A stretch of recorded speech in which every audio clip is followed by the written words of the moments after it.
This morning we are continuing a series of sermons that we started last week, where we're talking about 8 attitudes that can literally change everything for a person if they'll accept them. And we know that as a fact because we've not only seen it again and again in a number of people's lives, but we also know because they're based on 8 power-packed little verses, 8 power-packed Beatitudes, as they're called, that Jesus himself once gave us at the beginning of one of his famous sermons. His famous Sermon on the Mount. And what's a beatitude? Well, it's basically a fancy word for a declaration of blessing. In other words, these are 8 ways to live life that the Son of God himself says will lead to blessing by the Bible's definition. That God will be pleased with you, and that will actually result in this joy that nothing can shake. No matter how life goes, no matter how life is crashing around, you actually can have this supernatural joy if you get these things and have that kind of blessing. And Jesus tells us what the 8 things are right here in chapter 5, beginning in verse 3, as Matthew records his Sermon on the Mount. Check it out. Jesus says, "Blessed are the poor in spirit, for theirs is the kingdom of heaven. Blessed are those who mourn, for they'll be comforted. Blessed are the meek, for they'll inherit the earth. Blessed are those who hunger and thirst for righteousness, for they'll be filled. Blessed are the merciful, for they'll be shown mercy. Blessed are the pure in heart, for they will see God." How cool would that be? We'll get to that one in a few weeks. Blessed are the peacemakers, for they will be called sons, daughters of God. Blessed are those who are persecuted because of righteousness, for theirs is the kingdom of heaven. Blessed are you when people insult you, persecute you, falsely say all kinds of evil against you because of me. Rejoice and be glad, because great is your reward in heaven, for in the same way they persecuted the prophets who were before you. That, Jesus says, is how things work in his kingdom. Now, it's quite the opposite of how things work in the world's kingdoms a lot of times, right? But you have the Son of God's word on it. No, the God is actually in control of where everything is headed, of how history is going to end one day and this eternity begins. The God who's actually in charge, who's the king, goes, this is how it works in my kingdom. Last week we looked at the first one there where he talks about being poor in spirit and what that means. And that basically, we said, just came down to this attitude of, man, be real. Be real about your need for God. You know, your need for his grace and his forgiveness. Because Jesus says it's actually only when you finally get to the place where you do admit you need God that you'll find him and find everything you were looking for. You'll actually find him right there waiting with his arms wide open. And he'll save you and bring you into his kingdom. Blessed are the poor in spirit. Theirs is the kingdom of heaven, right? And Jesus' second beatitude that we're looking at today actually expands on that same idea. A lot of times if we just read this with our 2018 American mindsets, we think, oh, blessed are those who mourn, they'll be comforted. Yeah, well, I was sad that one day when I lost that loved one, and God's promising to comfort me. And it's actually not what this means in context. Despite how it may sound, in context, this isn't just about mourning in general, like mourning the loss of a loved one. He's actually continuing on with the thought he started in the verse we looked at last week. And what he actually means by mourning is being sorry for the stuff you realized in the first beatitude. Being sorry for the things we've done that we know God is not a fan of. The things we know that we've done that God could judge us guilty for. He's talking about actually mourning over the things we've chosen to do that break God's laws, break his heart, and offend him. And they actually cause a rift in our relationship with God. He's talking about mourning over our sin, as the Bible calls it. And as Jesus is basically saying, man, if you want to be truly blessed in terms of how God's kingdom works, then not only do you need to be real about the times you've fallen short and the times you've sinned against God, you also actually need to be sorry for those times. Because there is a difference, as many of us know. Any parent knows there is a difference between knowing you did something wrong and actually being sorry you did something wrong, right? As we all know. It is totally possible for a person to acknowledge they did something wrong, but not really care that it was wrong, right? So we see it all the time in our culture, even in our own houses, right? It looks like the little kid who breaks a rule the parents set and is only really sorry they got caught. They're not actually sorry they ate the cookie they weren't supposed to or broke the vase or whatever. They're sorry they got caught, but not sorry about what they did. And they even might have this defiant, kind of happy, like, haha, I got away with it thing. I've seen that countless times with families that have been around in churches and at the aquarium job where I work. It looks like a teenager who brags to their friends about how they got away with something. I got away with sneaking out last night. My parents never knew. I got away with stealing some money, stealing some alcohol. I got away with it. Looks like the coworker who brags about how they got away with being lazy at work or taking time off for being sick when they really weren't. Looks like the married person who cheated on a spouse, but they'll never find out. Looks like the tourists who think the warning signs and rules of an organization don't apply to them for some reason. Not that I ever deal with that, or it's frustrating in my job at the aquarium. You see it all the time. And the things our culture promotes don't really help in combating that mindset, do they? I mean, think about how often Hollywood glorifies breaking rules, right? And getting away with something in movies and TV. Anytime they make a movie where we're supposed to root for a group of thieves pulling off a heist, anytime they make a movie we're supposed to root for a rebel or some kind of anti-hero, anytime they make it look cool to steal things or get away with breaking rules or lying or cheating, man, that's exactly the attitude Jesus is warning against. He says you're never going to find joy that way. You're never going to find blessing that way. Because it's one thing to know you're doing something bad, but it's another to actually care. It's another to actually be sorry that you did something bad. And when it comes to Jesus' kingdom and how things work with him, man, according to the King of the universe, the only way we'll ever find that joy, that blessing in this life, we need to hear him out. He says it only happens when you get to the place where you don't just say, God, I did some wrong stuff. I'm like, God, I'm actually sorry that I did that stuff. And that's the only way we'll ever find true comfort, Jesus says, too, in this verse, right? Blessed are those who mourn, they'll be comforted. I find that so interesting. I was thinking about that this week. Because isn't comfort actually exactly what people are trying to find when they're doing the stuff that's breaking the rules? I mean, think about that for a second. Why do people steal money? Because they think money will lead to comfort, right? Why do people run to alcohol and get drunk so often? Because they're trying to find some comfort. There's a drink called Southern Comfort, for crying out loud, right? Why do people run to affairs and one-night stands? Because they're trying to find comfort in someone else's arms. Why do they do drugs? They're looking for comfort from the stress of life. Why do people break rules and cause boundary signs at the aquarium? Because they're trying to prove these rules don't apply to me. Because if I'm my own God, then I can comfort myself, right? Ironically, so often we have trouble admitting we're wrong at all because we're trying to comfort ourselves. If you think about it, I was thinking about this because this is what I do, right? If I'm honest, I just get so tired of people who criticize. Don't you? Just the people who never find anything positive. It's always, you're doing this wrong, you're doing this wrong, you're doing this wrong. That's across my life. And if I'm not careful, that switches over in my brain somewhere to say, well, then I just have to always prove how right I am. Because being wrong gets criticized. Being right means I'll be comforted and safe. So I try so hard to be right. And then you reach this point where, well, you are right, but there's no one else there because no one cares, But even that can be so tricky. And as many of us know by experience, that's not the only thing on that list that doesn't work, right? After the money is spent, after the high wears off, the night is over, the challenge is gone, I prove how right I am, it just really leaves you feeling more alone and more empty than before you started, doesn't it? Know why? Because the only place we'll ever find true comfort, here's your next fill-in, the true comfort our souls are dying for is with the one who made our souls. Right? The only place we'll ever find true, satisfying comfort is with Jesus. And coming to the place where we not only admit we've done some wrong stuff in God's sight, but we're actually sorry for it. And we acknowledge, man, I'm sorry. I need to change this. Jesus says, if you actually get to the place where you mourn over that stuff. I mean, we all do know what it's like to lose a loved one, probably. Someone we mourned over. A friend of mine on Facebook this week lost her dog, and this dog was like her best friend. And I loved what she said. It was sad, but on her status, she goes, sometimes there just aren't enough tears. I'm like, man, we all know what it's like to be there.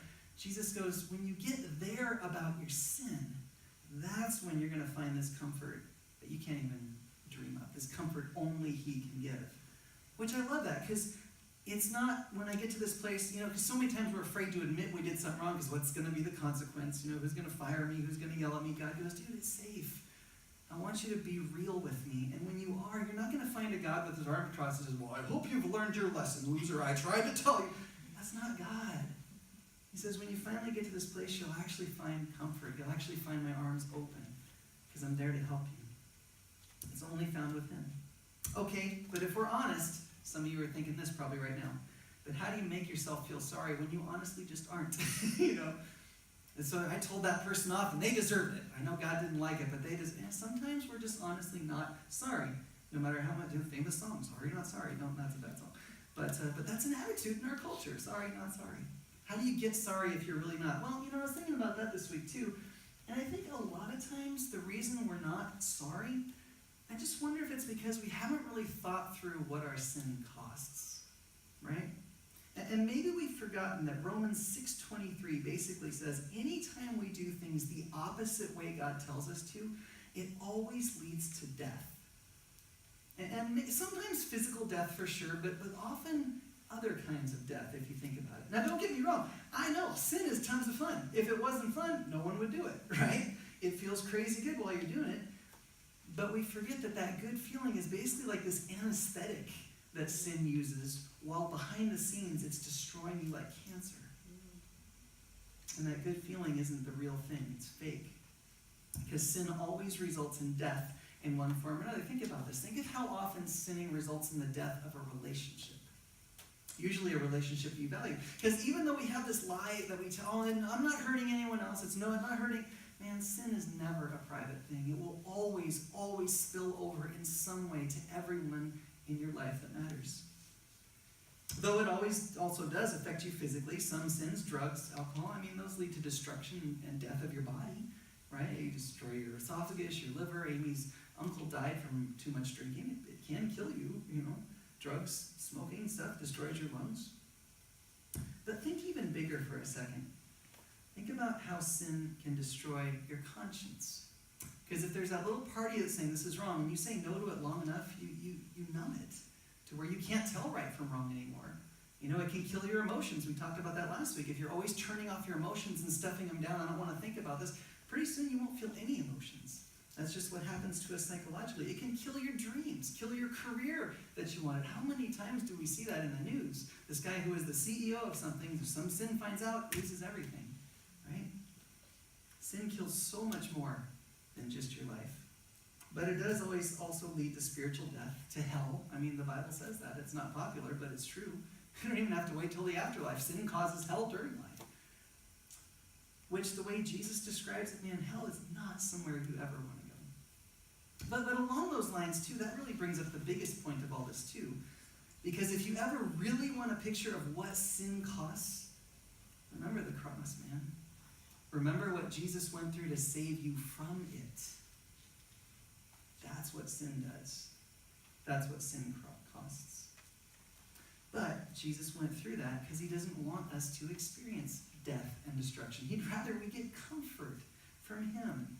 Because the fact is, you matter to God. He wants to help you get out of whatever sin you're struggling with to a place where it's healthy. He wants to move you out of insanity into sanity. They say insanity, by definition, is doing the same thing over and over, expecting a different result, right? How often could we apply that to the ways we sin? Well, I know this isn't really going to satisfy me, but I'm going to do it again and again and again and again. It's like, dude, why don't we just stop and let God give us a wholeness of mind and a forgiveness and a peace and the comfort instead of just staying stuck, spinning our wheels.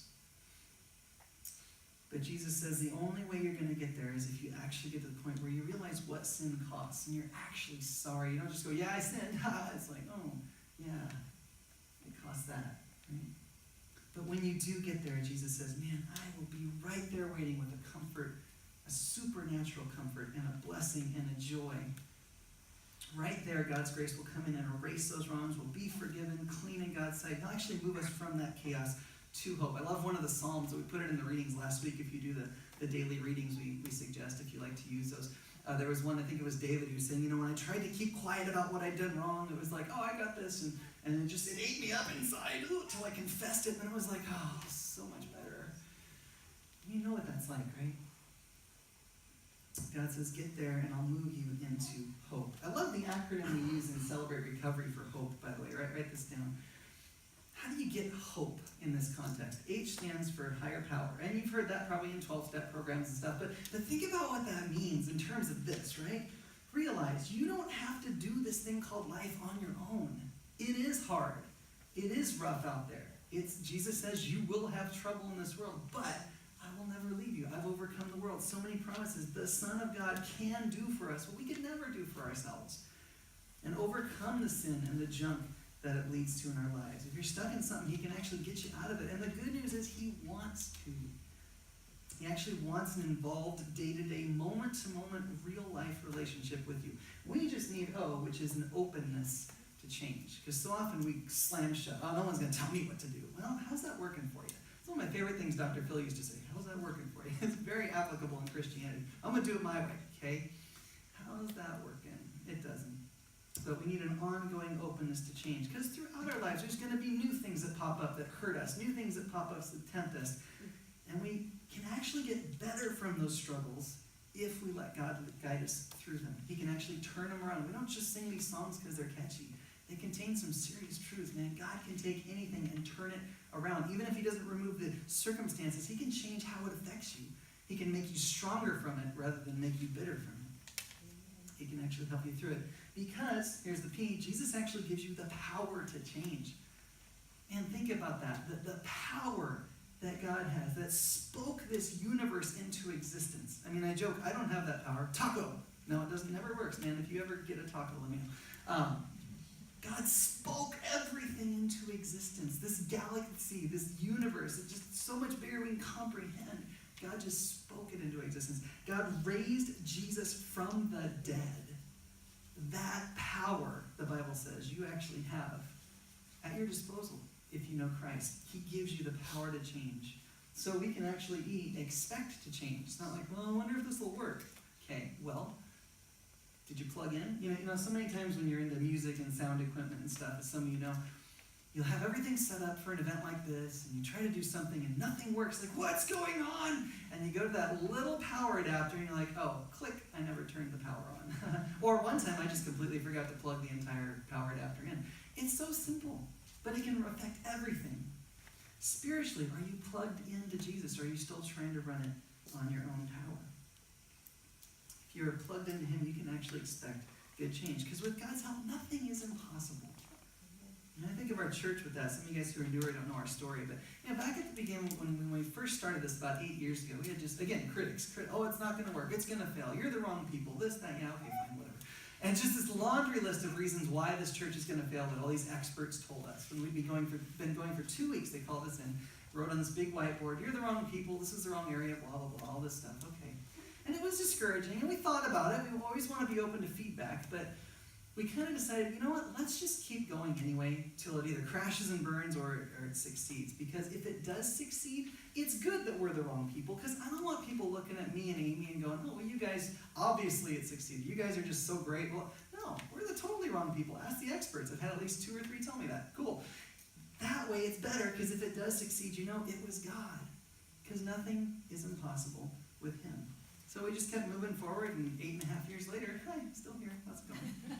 Had some like 150-something people that have come through our church, military, college. It's always kind of a revolving door around here, but we love that. We get to impact the whole country like that from right here. Because nothing's impossible with God. And when you have him in the equation, you can actually expect hope, right? Any change we need is just a few steps away. You want real comfort? Jesus says, come to me. Come to me and I'll show you real comfort. You want healing for the stuff sin has been destroying? Jesus can heal it, man. You didn't even have to be in the same room. What we see in the Bible, he just says the word and the guy gets healed, right? You want real acceptance because it's been damaged relationships? Man, Jesus can teach you how to have realistic expectations of yourself and others. You want integrity back, how sin eats that away? Man, Jesus can help you learn how to follow through on promises and help others begin to trust you again. You want trust back? Jesus is the ultimate example of what trust looks like. Let him show you. Right? You want real strength to overcome sin? Man, Jesus can help you. He beat death. He didn't just beat sin. He beat death itself. Pretty sure he knows how to teach us how to do the same thing.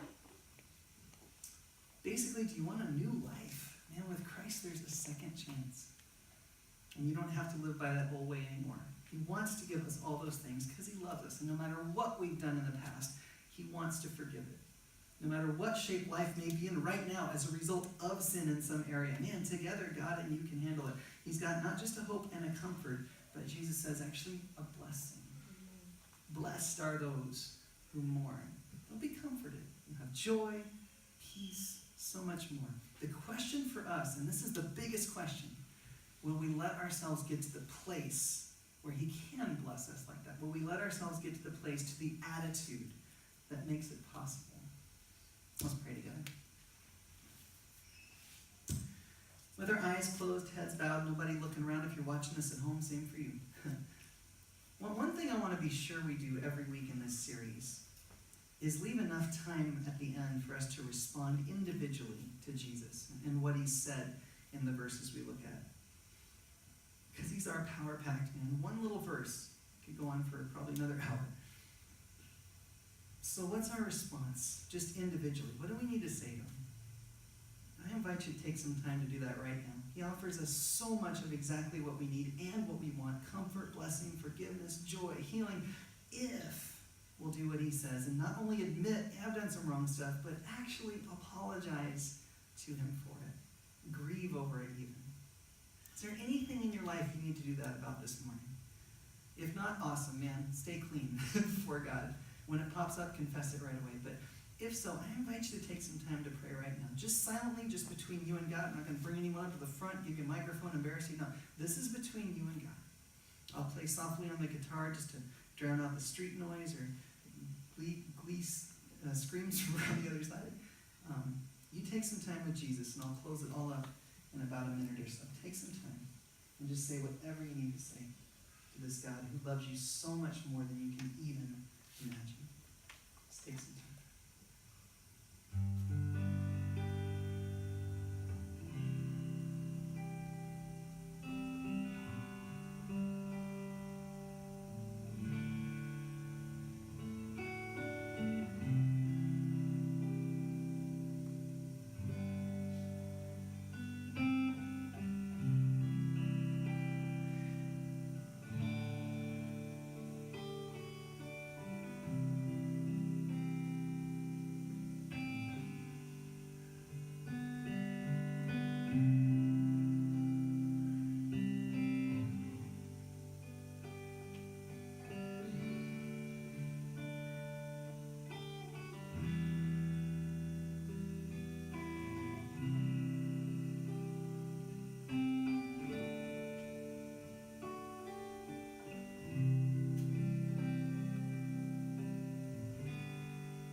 Father God, I'm always a firm believer that no one ever comes to church or tunes in online by accident. So I know you had something here for every single person that joined us today, and I pray we didn't miss it. God, that you would keep shaping us into who you want us to be each day. Thank you for your grace. Thank you that it's safe to be real with you. God, the ugliest parts of our lives are no surprise to you. You're just waiting for us to agree with you that they need some help, that they need some comfort. God, you love us despite our ugliest parts. So much you offered us a way out, paid for with your blood, Jesus, fueled by your Spirit, your power. Just forgive us for the things we've done that have not only offended you, but brought a little more death into life, honestly. That we know we can't fix it or control the hurts and the things that come into our lives by ourselves. We've tried, it doesn't work. God, by ourselves, we're powerless to change, but thank you that you are there. We just need to believe and accept your power to help us. Help us do that one day at a time, one moment at a time, one problem at a time sometimes. And thank you for being there for us. Always, Jesus. With your eyes closed, heads bowed, nobody looking around, just for another second, just a simple question. Do you know Jesus this morning? Like personally? Have you ever come to the place where you've accepted this tremendous gift he offers you? Not just of help with like one sin, but with forgiveness completely, a complete second chance. And when he died on the cross, it wasn't just some unfortunate event. It was actually the plan. It was God in human form taking the responsibility on himself for all the things you've done wrong, taking the punishment, the hell on himself for everything God could and should punish us for. And maybe some of us here today have never accepted that gift. And the best news is anyone can claim to be God and die on a cross, but Jesus actually came back to life 3 days later and proved it. He can save us. It is real. And he holds us out for free. It's his grace. You don't have to earn it, shine your shoes, come to church, brush your teeth. He goes, it's my gift. All you have to do is accept it and use it just like any gift. Have you ever done that? If not, I invite you to this morning. I'm going to pray a very simple prayer. I'll pray it slow, one phrase at a time. You can just say it back to God in your thoughts. These aren't magic words, but he can hear your thoughts, and most importantly, he can see your heart. And if this morning you say, God, I just need to start over. I want Jesus to save me, come in, take my life, take control of my life, and lead me to what you created me for. I invite you to pray this with me, just silently. Dear God, thank you for loving me,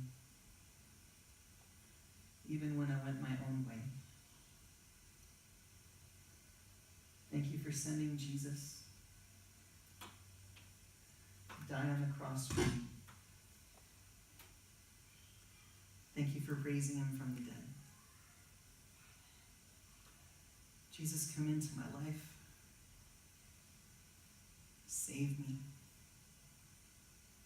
Take over. I give you my fears. Give you my failures. I give you my future. Please lead me all the way. God, I do pray for anyone who prayed that for the first time or the 80th time today, that you'd wrap your arms around them, show them just how real and true it is, that you heard them, and that they never walk alone with you. Thank you, God, in Jesus' name.